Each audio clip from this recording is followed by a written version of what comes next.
Hello guys, in the previous video we was discuss about the research subject. Okay, now we will discuss about the variable topic. Vary means कि variable से हम चाह रहे vary means change, that change from one person to another person या between one group to another group, या फिर एक ही person में है वो वेरिएबल बट लॉन्ग टाइम से वही स्टडी चल रही है तो वो वन पर्सन में भी चेंज हो सकते हैं.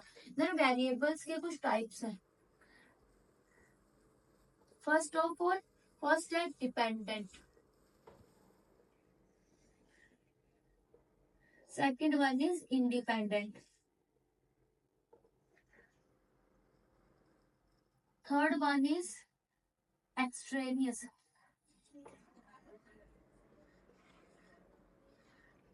next confounding, next continuous, next discrete. That all are the types of variable. First is the dependent variable. Dependent variable means जो change होता है change by independent variable. Means like कि अगर हमारे पास इंडिपेंडेंट वेरिएबल को चेंज करेंगे तो उसका इफेक्ट डिपेंडेंट से नाम समझा रहा है कि वो डिपेंड है किसके ऊपर, डिपेंड है इंडिपेंडेंट वेरिएबल के ऊपर. लाइक आपको क्वेश्चंस ऐसे आ सकते हैं किसी भी एग्जाम में, लाइक आपको स्टेटमेंट दी है, कोई स्टेटमेंट है, उसमें से लाइक आप आइडेंटिफाई करो डिपेंडेंट वेरिएबल कौन सा और इंडिपेंडेंट वेरिएबल कौन सा है. तो लाइक इस स्टेटमेंट में डिपेंडेंट वेरिएबल्स कौन सा है तो वो आपने आइडेंटिफाई करा. मैंने बोला डिपेंडेंट वेरिएबल कौन सा होगा जो चेंज हो सकता है और जो चेंज किसके कारण होता है जब हम इंडिपेंडेंट को चेंज करते हैं. ओके, पहले हम इंडिपेंडेंट स्टडी करते हैं, देन हम अगेन इसमें जो है स्टेटमेंट में देखेंगे कौन सा इंडिपेंडेंट है और कौन सा डिपेंडेंट. इंडिपेंडेंट वेरिएबल जो कंप्लीटली मैनिपुलेट बाय इंटरव्यूअर या मैनिपुलेटेड बाय रिसर्चर, लाइक वो कभी भी चेंज नहीं होता है जब तक रिसर्चर खुद चेंज नहीं करता और इसका गुड कंट्रोल होता है, good control by researcher. Okay, that is called independent variable. Independent variable means कि जो स्टडी में है उसको सिर्फ मैं ही चेंज कर सकती हूँ अगर मैं रिसर्चर हूँ, अदरवाइज कोई भी उसको चेंज नहीं कर सकता. लाइक इसमें हम क्या कर रहे हैं, असेस कर रहे हैं effect of hand grip exercise. Hand grip exercise like कि जो हैंड ग्रिप की एक्सरसाइज है वो किसके ऊपर है, मेरे ऊपर. मैं कैसे कर रही हूँ, अगर मैं रॉन्ग वे से कर रही हूँ तब भी मेरा कंट्रोल है और राइट वे से कर रही हूँ तब भी. इसमें कब चेंज होगा, जब मैं खुद गलत करूंगी या खुद सही करूंगी, that is called independent variable. तो इसमें क्या independent, that is the hand grip exercise. But अगर मान लो मैं राइट करती हूँ तो वो उसका क्या होगा, इफेक्ट पड़ेगा बीपी ऑफ जो प्री हाइपरटेंसिव क्लाइंट है. जो प्री हाइपरटेंसिव क्लाइंट अगर तो मैं राइट करती हूँ तो बीपी क्या हो जाएगा उनका, कम हो जाएगा. बट अगर मैं रॉन्ग करती हूँ तो बीपी क्या हो जाएगा, increase. That means in this video, sorry, in this statement, hand grip exercises is the independent variable, but the BP of pre-hypertensive client, that is the dependent variable. Okay, now clear. Then next is the extraneous variable. Extraneous variable का means जो research study में होता है जो हमें जरूरत नहीं है अपनी स्टडी के लिए बट फिर भी ये इन्वायरमेंट में प्रेजेंट होता है, इन्वायरमेंट में प्रेजेंट होता है और साथ में ये अफेक्ट कर सकता है हमारी रिसर्च स्टडी को. इसका मेन क्या रहता है, लाइक कि हम कहीं पे स्टडी कर रहे हैं कि जो लेक्चर है, लाइक मैं आपको लेक्चर दे रही हूँ तो उसका इफेक्ट कैसा आ रहा है आप लोगों के ऊपर या आपकी नॉलेज के ऊपर. बट लाइक कि हम इसमें इंटरप्रेट नहीं कर सकते हैं कि जो मैं लेक्चर दे रही हूँ आपको उसका ही आप उसके कारण आपका नॉलेज कम हो रहा है या ज्यादा हो रहा है.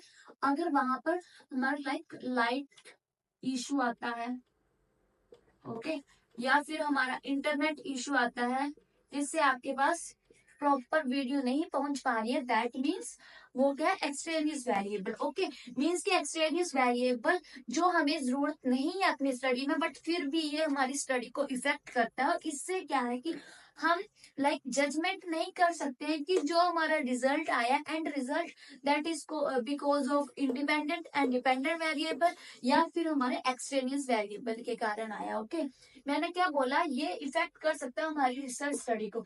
जब कि आपको लग गया पता कि वो हमारी एक्सट्रेनियस वेरिएबल के कारण स्टडी में चेंज आया है, then that variable is not called extraneous variable, उसका नाम चेंज हो जाएगा, that is the confounding variable। Okay, समझ आ गया। then continuous variable, continuous से समझ आ रहा है जिसका जो नंबर है वो कंटिन्यूसली चलता रहेगा, like infinite number, infinite number. Like कि हम ये रख सकते हैं इसमें वेट इन केजी, या फिर आप हाइट रख लो, ठीक है।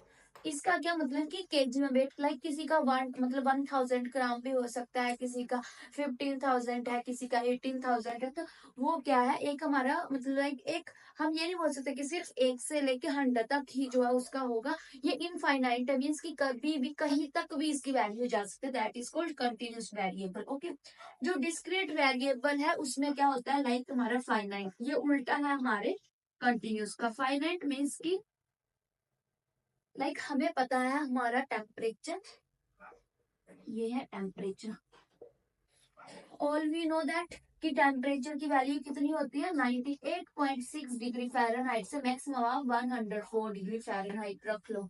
हमें पता है कि इसकी रेंज क्या है, इतनी ही रहेगी, इसके ऊपर जो है नहीं जाएगी, that is called discrete variable. इसमें एक और हम रख सकते हैं की नंबर ऑफ चिल्ड्रन, हम सभी को ही पता है कि मैक्सिमम नंबर ऑफ चिल्ड्रन कितने हो सकते हैं, 2 या फिर 3। हमें पता है इसके ऊपर जो है वो रेंज नहीं जाती है, तो that is called discrete variable. Okay, but then next type of variable that is the categorical. Categorical से समझ आ रहा है जो हमारी कैटेगरीज में डिवाइड करेगा, मीन्स की do not represent numbers. Okay, ये कैटेगरीज को करेगा रिप्रेजेंट नंबर्स। ओके, कि इसका फॉर एग्जांपल हम ये मान सकते हैं जिसमें हम देख रहे हैं जेंडर, जेंडर नंबर में नहीं आता है, जेंडर मेल हो सकता है या फीमेल हो सकता है। ओके, सेकंड हम इसमें रख सकते हैं religion, religion is not in under numbers. Okay, तो इसमें आता है हमारा हिंदू हो गया, मुस्लिम हो गया। Okay, that is all about the category variable. The next variable is our ordinal, ordinal variable। ordinal से समझाना, ordinal, ordinal means order, जो वेरिएबल हमारी रिसर्च स्टडी में ऑर्डर में रिप्रेजेंट करता है, that is called ordinal variable. इसको आप अच्छे से समझ सकते हो एग्जांपल से। एग्जाम्पल हम देख रहे हैं severity of disease. Severity of disease हम कैसे देखेंगे, कि सीवियरिटी क्या है, या तो वेरी सीवियर है, या सीवियर है, या माइल्ड सीवियर है। ठीक है, very severe, moderate severe and mild severe. ठीक है, या फिर इनकम के हिसाब से इनकम हम देख सकते हैं कि आपकी इनकम कैसी है, हाई है, मॉडरेट है, या फिर लो इनकम है। तो मीन्स कि ये सब क्या कर रहा है, हमारे ऑर्डर में एक्सप्लेन कर रहे हैं हमारे वेरिएबल्स को, तो उस वेरिएबल को हम ऑर्डिनल वेरिएबल कहेंगे।